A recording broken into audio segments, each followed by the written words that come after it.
ക്രിസ്തീയ ജീവിതമെന്ന് പറയുന്നത് സ്വർഗീയ സിയോനിലേക്കുള്ള ഒരു തീർത്ഥാടനമാണ്. ഈ തീർത്ഥാടനത്തിനിടയിൽ കടന്നു വരുന്ന ഒരു കാലമാണ് വിശുദ്ധ നോമ്പ്. ചിലപ്പോഴെങ്കിലും നാം ചിന്തിച്ചിട്ടുണ്ടാവാം, എന്തിനാണ് ഈ നോമ്പ് എന്ന്. നോമ്പ് എന്തിനാണെന്നതിൻ്റെ അർത്ഥം അതിൻ്റെ വാക്കിൽ തന്നെയുണ്ട്.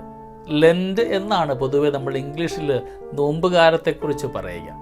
ലെൻഡ് എന്ന് പറഞ്ഞാൽ ലെറ്റ്സ് എലിമിനേറ്റ് നെഗറ്റീവ് തോട്ട്സ്, എല്ലാവിധ പൈശാചിക ചിന്തകളെയും തിന്മയുടെ ഇടങ്ങളെയും ഒക്കെ ഉപേക്ഷിക്കണമെന്നാണ് നോമ്പ് നമ്മളെ ഓർമ്മിപ്പിക്കുന്നത്.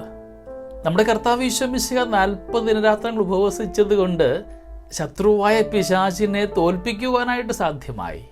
നമ്മുടെയൊക്കെ ജീവിതത്തിൽ നാം സ്വാംശീകരിക്കേണ്ട ഒരു ചൈതന്യമാണിത്. അപ്പോൾ ഒരു ചോദ്യമുണ്ടാവാം, പ്രാർത്ഥന മാത്രം പോരെ? നമുക്ക് ഒരുപാട് പ്രാർത്ഥിക്കുന്നവരാണെന്ന് പറയുന്നുമുണ്ട്. ഈ നോമ്പിൻ്റെയും ഉപവാസത്തിൻ്റെയും ഒക്കെ ആവശ്യമുണ്ടോ? സ്നേഹമുള്ളവരെ, തീർച്ചയായിട്ടും പ്രാർത്ഥന നമ്മെ ഒരുപാട് സഹായിക്കുന്നുണ്ട്. സഭാപിതാക്കന്മാർ പഠിപ്പിക്കുന്ന ഇപ്രകാരമാണ്: പ്രാർത്ഥന നമ്മെ ദൈവസന്നിധിയിലേക്ക് നടന്നെടുക്കാൻ സഹായിക്കുമ്പോൾ നോമ്പും ഉപവാസവും നമ്മെ ദൈവസന്നിധിയിലേക്ക് പറന്നെടുക്കുവാനായിട്ട് സഹായിക്കുകയാണ്. പ്രാർത്ഥന വഴി നാമൊക്കെ നടന്നെടുക്കുമ്പോൾ നോമ്പും ഉപവാസവും കൊണ്ട് നാമൊക്കെ ദൈവത്തിങ്കിലേക്ക് പറന്നെടുക്കുന്നു. ദൈവസന്നിധിയിലേക്ക് പറക്കാനുള്ള 2 ചിറകുകളാണ് നോമ്പും ഉപവാസവും. നോമ്പിനെ കുറിച്ചൊക്കെ പ്രകൃതി പോലും പഠിപ്പിക്കുന്നുണ്ട്. നമുക്കറിയാം, കാലം കാലത്തോട് ചേരുമ്പോൾ മരങ്ങളിൽ ഇലകൊഴിച്ചിലുണ്ടാവുന്നുണ്ട്, പഴുത്ത ഇലയൊക്കെ താഴേക്ക് വീഴുന്നുണ്ട്. പക്ഷേ ഈ മരത്തിനൊരു പ്രതീക്ഷയുണ്ട്. കാലം കാലത്തോട് ചേർന്ന് മഴക്കാലമാകുമ്പോഴത്തേക്കും അതിൽ തളിരിലകൾ കടന്നു വരും. ഒരു വലിയ പ്രതീക്ഷയാണ്. നമ്മുടെയൊക്കെ ജീവിതത്തിൽ നോമ്പ് കാലം നമ്മുടെ ജീവിതത്തിൽ ഉപേക്ഷിക്കേണ്ടവയെ ഉപേക്ഷിച്ചുകൊണ്ട് അവിടെ അനുഗ്രഹമാകുന്ന ഒരു നല്ല പ്രഭാതമുണ്ടാകുവാൻ വേണ്ടി, ദൈവത്തോടൊപ്പമാകുന്ന ദിനങ്ങൾ ഉണ്ടാകാൻ വേണ്ടിയിട്ട് പ്രാർത്ഥനയോടെ കാത്തിരിക്കണം. വിശുദ്ധ ബൈബിളിന്റെ ആരംഭം മുതൽ നാം കാണുന്നുണ്ട്, മോശ, ഏലിയ, ദാനിയേൽ, നമ്മുടെ കർത്താവ് ഈശോ മിശിഹ, ഇവരെല്ലാവരും പ്രാർത്ഥനയും ഉപവാസവും നോമ്പും കൊണ്ടൊക്കെ ശത്രുവായ പിശാചിനെ തോൽപ്പിച്ചവരാണ്. മോശയുടെ 40 ദിനരാത്രങ്ങളുടെ പ്രാർത്ഥനയും ഉപവാസവും എല്ലാം കഴിഞ്ഞ് ദൈവകൽപ്പനയും കയ്യിലേന്തിക്കൊണ്ട് താഴേക്ക് കടന്നു വരുമ്പോൾ അവൻ്റെ മുഖം പ്രകാശമാനമായിരുന്നു. സ്നേഹമുള്ളവരെ, മോശയുടെ കരങ്ങളിൽ ദൈവകൽപ്പന ഉണ്ടായിരുന്നു. നമ്മുടെ ഹൃദയത്തിൽ ദൈവകൽപ്പനയും സ്വീകരിച്ചുകൊണ്ട് നോമ്പിൻ്റെ ദിനങ്ങളിലാകുമ്പോൾ നമ്മുടെ മുഖവും പ്രകാശമാനമാകും. ഏലിയ പ്രാർത്ഥിക്കുന്നുണ്ട്, ഉപവസിക്കുന്നുണ്ട്. ഏലിയായുടെ അടുത്തേക്ക് അഗ്നിരഥങ്ങൾ ഇറങ്ങി വന്നിട്ട് അവനെ ദൈവത്തിങ്കിലേക്ക് കൊണ്ടുപോവുകയാണ്. നാമും നോമ്പിലും ഉപവാസത്തിലുമൊക്കെ ആയിരിക്കുമ്പോൾ ആത്മാവിൻ്റെ ശക്തി നമ്മിലേക്ക് ഇറങ്ങി വരികയും അഗ്നി അഭിഷേകം കൊണ്ട് നമ്മുടെ ജീവിതമൊക്കെ അനുഗ്രഹമാവുകയും ചെയ്യും. ദാനിയേൽ പ്രവാചകൻ, ദാനിയേലിൻ്റെ നോമ്പ് കണ്ടിട്ട് മിണ്ടാമൃഗമായ സിംഹം പോലും വായടച്ചു. ആ സിംഹത്തിന് പോലും മാറ്റം വരുത്തുവാൻ ദാനിയേലിൻ്റെ നോമ്പ് ഒരു കാരണമാകുന്നുണ്ട്. നാമൊക്കെ നോമ്പെടുക്കുമ്പോൾ ചുറ്റുമുള്ളവർക്ക് മാറ്റത്തിന് കാരണമാവണം. നമ്മുടെ ജീവിതത്തിലെ മാറ്റം കണ്ടിട്ട് അവരിന് മാറ്റം ഉണ്ടാകുമ്പോഴാണ് ഈ നോമ്പ് കൊണ്ട് നമുക്ക് അനുഗ്രഹം ഉണ്ടാവുക. നാമൊക്കെ ഇങ്ങനെ നോമ്പ് നോക്കിയിട്ട് ഒരുപാട് ഇഷ്ടങ്ങളെയൊക്കെ ഉപേക്ഷിച്ച് നല്ല സ്വഭാവങ്ങൾ സ്വീകരിക്കാൻ പരിശ്രമിക്കുമ്പോൾ നമ്മുടെ ഹൃദയത്തിലൊരു ശൂന്യത ഉണ്ടാവാറുണ്ട്. ഉപേക്ഷിക്കപ്പെട്ട പലതിൻ്റെയും ഒരു ശൂന്യത. 50 ദിനങ്ങൾ കഴിഞ്ഞിട്ട് ഉയർപ്പ് ഞായറിൻ്റെ ശേഷം വീണ്ടും അവിടേക്ക് ഉപേക്ഷിച്ചവ കൊണ്ട് നിറയ്ക്കുവാൻ പരിശ്രമിക്കാതെ ദൈവത്തിൻ്റെ ചൈതന്യം കൊണ്ട് നിറയ്ക്കുമ്പോൾ മാത്രമാണ് ഈ നോമ്പുകാലം അനുഗ്രഹമാവുന്നത്.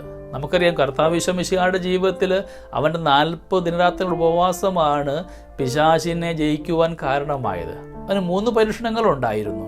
കല്ലുകളെ അപ്പമാക്കാനുള്ള പരീക്ഷണം, ഉന്നതങ്ങളിൽ താഴേക്ക് ചാടുവാനുള്ള പരീക്ഷണം, പിശാചിനെ ആരാധിക്കുവാനുള്ള പരീക്ഷണം.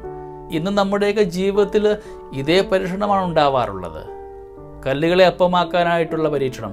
നമ്മുടെയൊക്കെ ജീവിതത്തിൽ എല്ലായിടത്തും അപ്പം ഉണ്ടാകാൻ, അത് കല്ലിൽ നിന്ന് പോലും അപ്പം ആഗ്രഹിക്കുന്ന ജീവിതമാണ്. എങ്ങനെയെങ്കിലുമൊക്കെ എൻ്റെ ജീവിതത്തിൽ നേട്ടങ്ങൾ ഉണ്ടാവണം, എൻ്റെ കുടുംബം അനുഗ്രഹമാവണം, ഐശ്വര്യമാകണമെന്ന രീതിയിൽ അപ്പത്തിന് വേണ്ടി ഓടുന്ന ഒരുപാട് ജീവിതങ്ങളുണ്ട്. അവിടെ പഠിപ്പിക്കുന്നു, അപ്പം മാത്രം പോരാ, നിനക്ക് വചനവും ആവശ്യമാണെന്ന്. 2ാമത്തെ പ്രലോഭനം, ഉയരങ്ങളിൽ നിന്ന് താഴേക്ക് ചാടുവിൻ, ദൂതന്മാർ നിന്നെ കാത്തുകൊള്ളും. ഇന്ന് അസാധ്യമായതിൻ്റെ പിറകെ നമ്മിൽ പലരും ഓടുന്നുണ്ട്. വെട്ടിപ്പിടിക്കുവാനും നേടിയെടുക്കുവാനുള്ള ഓട്ടത്തിൽ നാം കൂട്ടിച്ചേർക്കുന്ന വാക്കാണ് കർത്താവ് എന്നെ സഹായിച്ചു കൊള്ളും. ഒരിക്കലും എനിക്ക് സാധ്യമാകാത്തതിന് പിറകെ ഓടിയിട്ടും ഞാൻ പറയുന്നുണ്ട്, കർത്താവ് എന്നെ സഹായിച്ചു കൊള്ളുമെന്ന്. സ്നേഹമുള്ളവരെ, ഈ പ്രലോഭനം നമ്മുടെ കൂടെ ഇന്നുമുണ്ട്. 3ാമത്തത്, നീ എന്നെ താണു വീണ് ആരാധിക്കുവാനായിട്ട്. നമുക്കിന്ന് എന്തെങ്കിലുമൊക്കെ മേന്മ കിട്ടുമെന്ന് ചിന്തയുണ്ടാകുമ്പോൾ തന്നെ എല്ലാം ഉപേക്ഷിച്ചുകൊണ്ട്, വിശ്വാസവും വിശുദ്ധിയുമൊക്കെ ഉപേക്ഷിച്ചുകൊണ്ട് പലതിൻ്റെയും പിന്നാലെ പോകുവാനായിട്ട് നമുക്ക് പ്രേരണ ഉണ്ടാകുന്നുണ്ടെങ്കിൽ ഓർത്തുകൊള്ളുക, ഈ മൂന്നാമത്തെ പ്രലോഭനം നമ്മുടെ കൂടെ തന്നെ ഉണ്ടാവുന്നുണ്ട്. നിന്റെ മേന്മയ്ക്ക് വേണ്ടിയിട്ട് കടപ്പെട്ട ദിവസങ്ങളെ ഒഴിവാക്കി നീ പോയിട്ടുണ്ടെങ്കിൽ, വിശുദ്ധി ഒഴിവാക്കി പോയിട്ടുണ്ടെങ്കിൽ, വിശുദ്ധമായ കർമ്മങ്ങൾ വേണ്ട എന്ന് വെച്ചിട്ടുണ്ടെങ്കിൽ, ദുഃഖവെള്ളിയാഴ്ച പോലും ജോലിക്ക് പോകാൻ നീ പരിശ്രമിക്കുന്നുണ്ടെങ്കിൽ ഓർത്തുകൊള്ളുക, അവിടെ നീ മൂന്നാമത്തെ പ്രലോഭനത്തിൻ്റെ അടിമയായിട്ട് മാറുന്നുണ്ട്. സ്നേഹമുള്ളവരെ, ഈ 3 പ്രലോഭനങ്ങളും നമ്മളെ ഓരോരുത്തരും ഇങ്ങനെ മാറി മാറി പിന്തുടരുന്നുണ്ട്. അവിടെ വചനത്തിൻ്റെ ശക്തിയാൽ, ഉപവാസത്തിൻ്റെ ശക്തിയാൽ, പ്രാർത്ഥനയാൽ, നോമ്പിൻ്റെ ചൈതന്യത്താൽ ഈ എല്ലാവിധ തിന്മകളിൽ നിന്നും മാറ്റി ലഭിക്കുവാൻ പരിശ്രമിക്കാം. എന്നെ ഓർമ്മിപ്പിക്കുന്നു, let's eliminate negative thoughts. Evil സ്പിരിറ്റിൻ്റെ പൈശാചികമായ ബന്ധനങ്ങളുടെ എല്ലാ മേഖലകളെയും ഉപേക്ഷിക്കുവാനായിട്ട് നമുക്ക് ഈ നോമ്പ് ഒരു കാരണമാക്കാം. നമ്മുടെ കർത്താവ് യേശു മിശിഹ പിശാചിനെ തോൽപ്പിച്ചതുപോലെ അനുദിന ജീവിതത്തിൽ പ്രലോഭനങ്ങൾ ഉണ്ടാകുമ്പോൾ നമ്മുടെ നോമ്പും ഉപവാസവും വഴിയൊക്കെ എല്ലാവിധ പൈശാചിക തിന്മയിൽ നിന്നും വിജയം ലഭിക്കുവാൻ നമ്മളെയും ശക്തരാക്കണമേ നമുക്ക് പ്രാർത്ഥിക്കാം. ദൈവം നമ്മളെല്ലാവരെയും സമർത്ഥമായി അനുഗ്രഹിക്കട്ടെ. നമ്മുടെ കർത്താവ് യേശു മിശിഹായുടെ കൃപയും പിതാവായ ദൈവത്തിൻ്റെ സ്നേഹവും പരിശുദ്ധാത്മാവിൻ്റെ സഹവാസവും നമ്മുടെ കൂടെ എന്നും ഉണ്ടായിരിക്കട്ടെ, ഇപ്പോഴും എപ്പോഴും എന്നേക്കും. ആമേൻ.